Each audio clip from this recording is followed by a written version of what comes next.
Here's what we have. Yet another man weighing in on the abortion conversation and what rights should women have, should men have, if any, and things of that nature.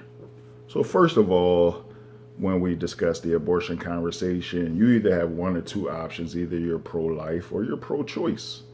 Me personally, I'm pro life with an asterisk, meaning I believe that a life is a life as soon as it's conceived, doesn't need a heartbeat.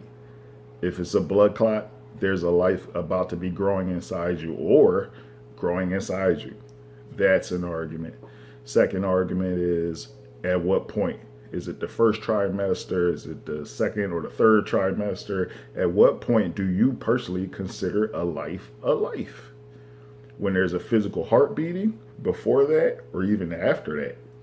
Is there a point where aborting the baby is considered murder? Is 9 months too late? Is it not? Is 4 months too late? Is it not?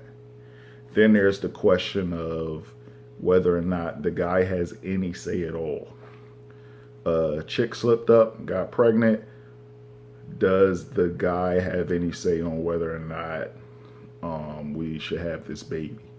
And are you taking the risk that if you do decide to have the baby because the guy wanted to have the baby, that he leaves you as soon as the baby is born or even beforehand? So now you stuck with this baby that you didn't want, but you love the guy so much that you decided to have it for him because he wanted to have it, and now he's not even there. So it goes back to, why should a man have a decision over what you're going to do with your body? But that's the question. Is it your body or is it someone else's body? Is it the life of that baby? There's also the question of extenuating circumstances. If a woman is, or a female period, is raped, where some guy forcibly forced themselves upon her and she got pregnant, should she be allowed to abort the baby? No questions asked. Do we have any say at all? The counter argument is it's not the baby's fault, which it isn't, but it also isn't the girl's fault who got raped.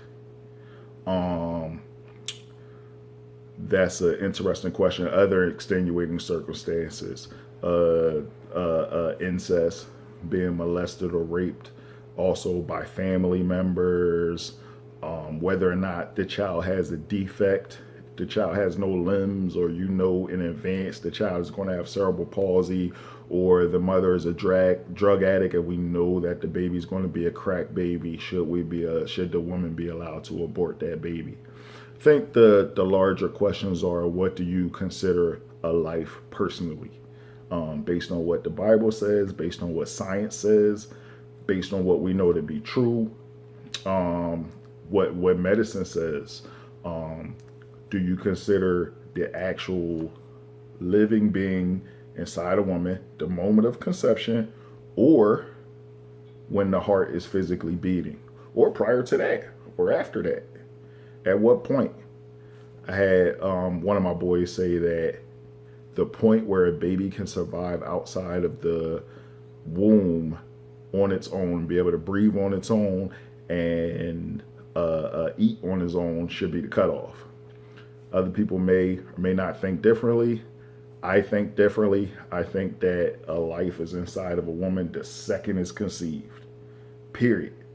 So pretty much pro-life on that in normal circumstances. I think the touchy gray area occurs when you say, okay, let's pass the law.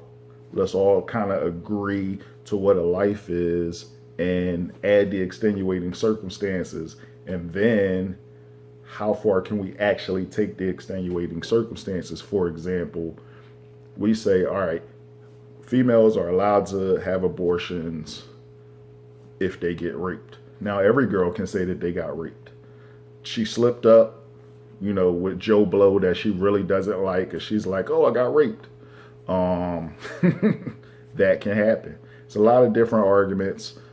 Me personally, again, I'm pro-life with an asterisk. I do consider the extenuating circumstances. I think they are necessary. I think it's always a gray area when people make decisions for other people, whether it's women making them for men, whether it's men making them for women. Women are like, how does a man control what I do with my body? It's always a thin line. This is always a touchy topic, a touchy, very touchy platform. At the end of the day, we're never going to stop arguing about this. But me personally, I'm pro-life. Curious to know what you guys think. Let's have the conversation.